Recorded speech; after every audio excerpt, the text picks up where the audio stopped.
So once again welcome back. In this lecture we are going to discuss the concept of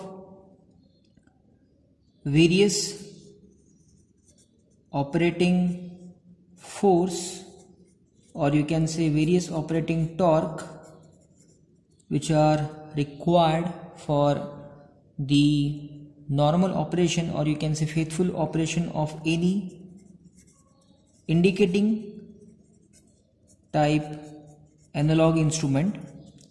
And the second topic which we are going to cover in this lecture is the different types of symbol which are used for analog instrument.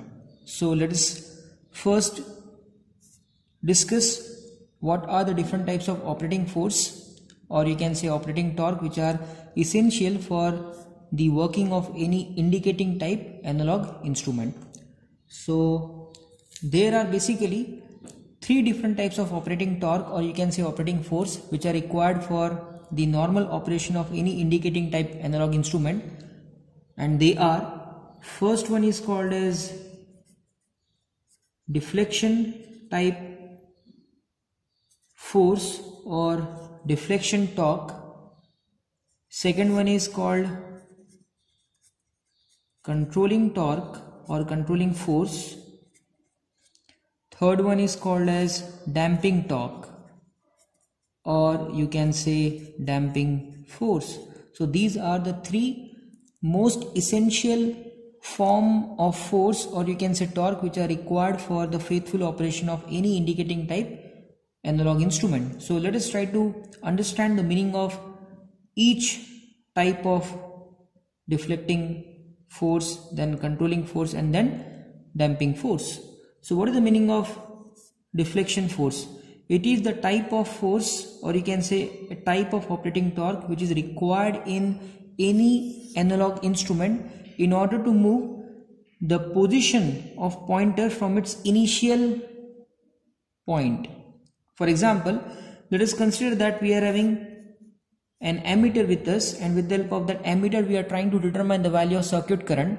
So in order to indicate the value of circuit current, or in order to indicate the magnitude of circuit current, the pointer of this ammeter has to move from its initial position. And in order to move the pointer from its initial position, this ammeter will require some input force. That input force or that input torque is nothing but deflection force or deflection torque.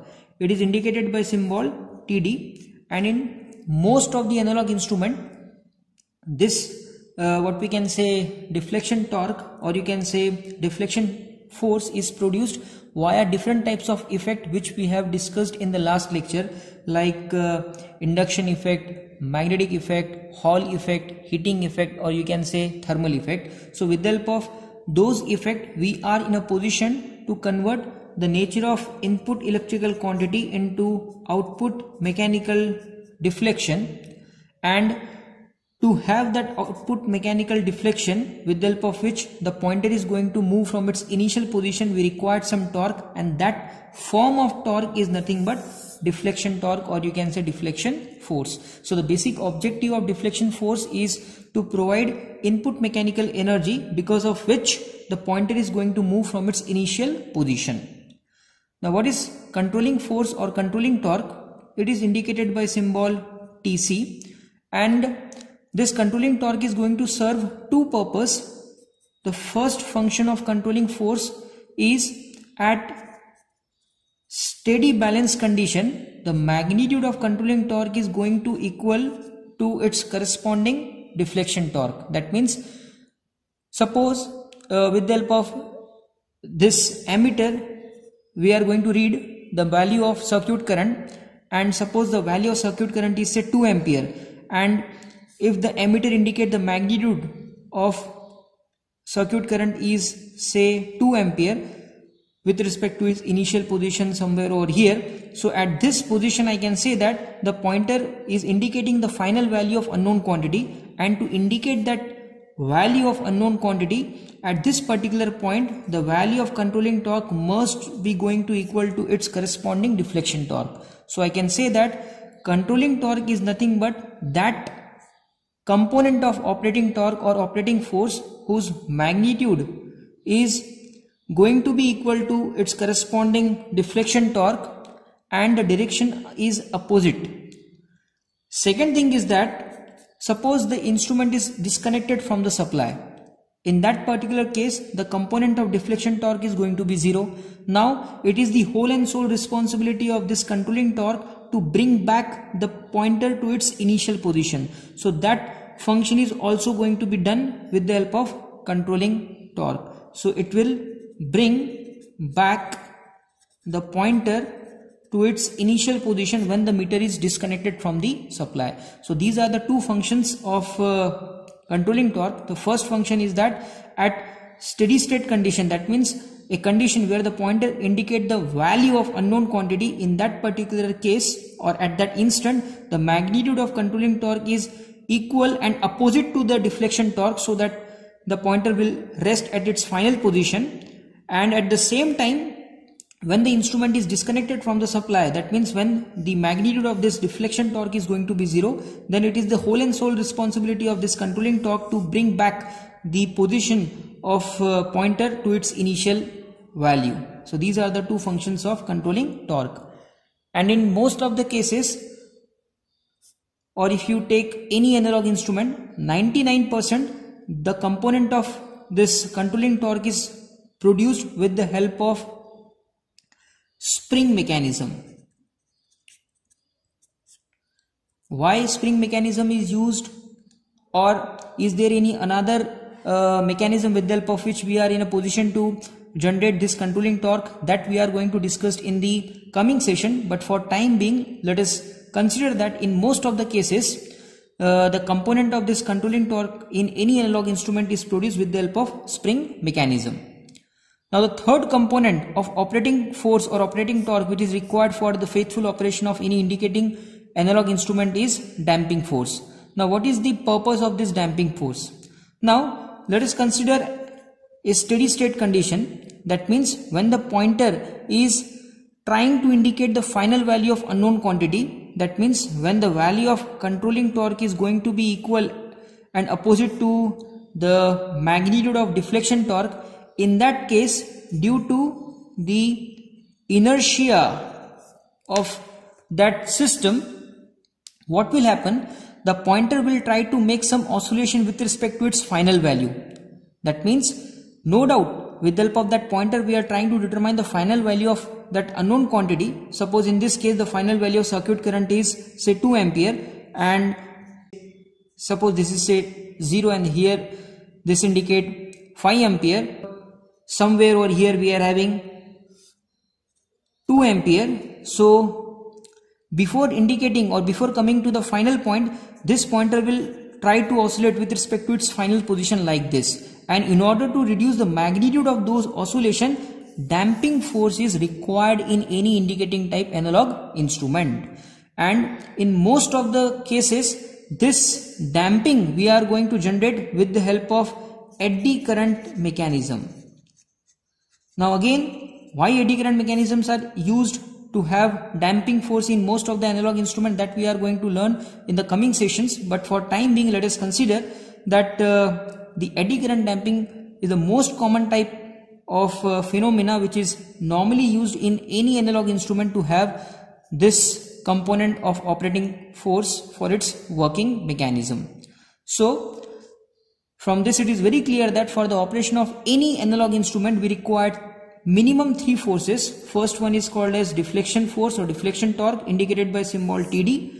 Second one is called as controlling torque, indicated by symbol TC, and third one is called as damping force. What is the purpose of deflection torque, or what is the purpose of deflection force? To provide the minimum mechanical input with the help of which the pointer will move from its initial position. And this effect is produced with the help of say induction or say magnetic or say electrostatic Hall effect. Now what is the purpose of controlling force? It will serve two purposes. First one, at final steady position, that means when the pointer will indicate the final value of unknown quantity, the magnitude of controlling torque is going to equal and opposite to its corresponding deflection torque, so that the pointer will rest at its final value. And second thing, when the meter is disconnected from the supply, it is the whole and sole responsibility of controlling force to bring back the pointer to its initial position. And the last component is damping, which reduce the oscillations, or which what we can say minimize the oscillations made by a pointer with respect to its final what we can say value. Now the second topic which we need to cover in this lecture is different types of symbol which are used in any analog instrument, and for that I have prepared all the type of symbols which are commonly used for analog instrument on this paper. So I can say that the symbols which are used for analog instruments are broadly classified into four what we can say category. First is depending upon the nature of input quantity and measured element. Then second is based on safety. Third one is depending upon how to use that analog instrument, their position. And fourth one is depending upon their principle of operation, which I am going to show after this. So the first is classification of symbol based on the nature of input quantity. For example, if the analog instrument is used for the measurement of DC quantity, then on that analog instrument you will find this type of symbol, like a straight line followed by dotted line, or simply a straight bold line. Then if the analog instrument is used for the measurement of AC quantity, you will find this type of symbol. As I told you that in AC domain we are having two different mechanisms, single phase or three phase. So if you have single sine curve, then it is for single AC system. And if you are having a symbol like this, sine curve followed by symbol 3 or number 3, then indicate that this is an analog instrument which is used for the measurement of three phase AC quantity. Then some analog instruments are used for the measurement of both AC and DC. As I told you in the last lecture that those instruments are called as universal instrument, and they have the symbol on their scale like this, a straight line and then sine curve. And in a three-phase system, basically we are having a combination of delta, or you can say star. When a three-phase system is indicated by delta representation, that means that system is called as three-phase, three-wire system. That means in that system we are having only three wire, R phase one wire, Y phase one wire, and B phase one wire. That means three wire for three different phases. And it may possible that a three-phase system is represented by three-phase four wire. That means 3P 4W. So here W indicate wire. In three-phase four-wire system, we are having four different wire, out of which three wires are for three different phases like R, Y, and B, and the last wire is for neutral. So here, if you found this type of symbol on the display of some analog instrument like numerical 3, then followed by a sine curve and then 1E. So this 3 indicate that it is a three-phase AC system, that too three wire type. And this 1E indicate that only one measuring element is involved in it. For example, on some analog instrument, if you found this type of symbol like 3N followed by a sine curve and then 2E. So here this 3 indicate that it is a three-phase AC system, where N indicate that it is a three-phase four-wire system. Very, very important. That means it is used for star combination. And this 2E indicate that two measuring elements are involved in the measurement process. So this is what the meaning of symbol belonging to the domain of nature of input quantity and the number of measuring element involved in the measurement process. Then another domain to represent a symbol for analog instrument is based on safety. That means on some analog instrument you may found this type of symbol, or you can say star symbol. This star symbol indicate that that analog instrument is tested for a voltage level of 500 volt. That means जब वो analog instrument को बनाया गया था, तो बनाने के बाद में उस analog instrument की 500 volt के voltage level पे testing की गई है. अगर उस पर्टिकुलर एनालॉग इंस्ट्रूमेंट के डिस्प्ले में आपको इस टाइप का सिंबल दिखता है। तो बहुत बार ऐसा होता है कि कुछ एनालॉग इंस्ट्रूमेंट के डिस्प्ले में आपको star followed by 2 number which is written inside it. So what is the meaning of this symbol?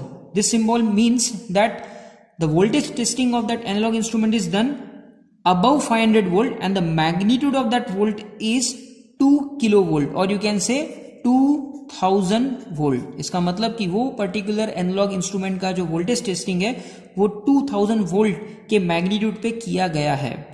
On some analog instrument you may found this type of symbol, a star indicating 0 in it. That means no voltage testing is done for that analog instrument. On some analog instrument you may found this type of symbol. So this indicate the testing for high voltage flash. That means उस particular analog instrument पे high voltage pulse impart किए गए just to check its insulation property. In the same way one may have the symbols on the display of analog instrument based on how those analog instrument need to placed or their position for their use. For example, this symbol indicate that the dial setting of that analog instrument is designed for vertical use only. That means अगर आपको किसी analogue instrument के display में इस type का symbol मिलता है, इसका मतलब कि वो जो एनालॉग इंस्ट्रूमेंट है आपको उसको वर्टिकल ही प्लेस करना है, तभी जाकर के वो एनालॉग इंस्ट्रूमेंट प्रॉपरली काम करेगा। On some analog instrument you may have this type of symbol. So this indicate that the analog instrument is designed for horizontal dial setting. That means if you place that analog instrument on horizontal plane, then in that case only that analog instrument will provide the maximum possible reading. On some analog instrument you may found this type of symbol. So this indicate that the dial is inclined, or you can say the dial is designed to incline with respect to the horizontal plane, and in this case the angle is what? 60 degree. That means अगर वो instrument को मुझे use करना है for the measurement of any unknown quantity, तो सबसे पहले वो इंस्ट्रूमेंट को मुझे कैसे प्लेस करना पड़ेगा? 60 डिग्री के एंगल पे प्लेस करना पड़ेगा with respect to its horizontal plane, तभी जाकर के वो जो एनालॉग इंस्ट्रूमेंट है वो प्रॉपरली काम करेगा। In the same way there is another domain to have the classification of symbol which is used for analog instrument based on their principle of operation. So on majority of the analog instrument, if they are used for the measurement of DC quantity, you will find this type of symbol, and this symbol is for permanent magnet moving coil. Then if the instrument is used for the measurement of AC voltage, or you can say AC current, then you may found this type of symbol on their output.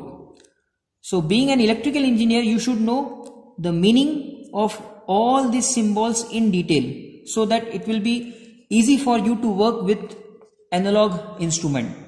So here with me I am having some analog instrument, and I will show you how to identify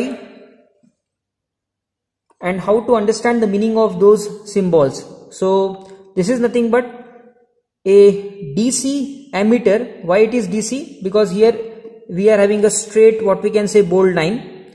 And why it is ammeter? Because this A indicate that it is measuring ampere as an output, and from this dial it is very clear that it is capable to measure the value of circuit current in the range from 0 to 1, or you can say 0 to 5. It is very, very important. Now if you see the standard symbol,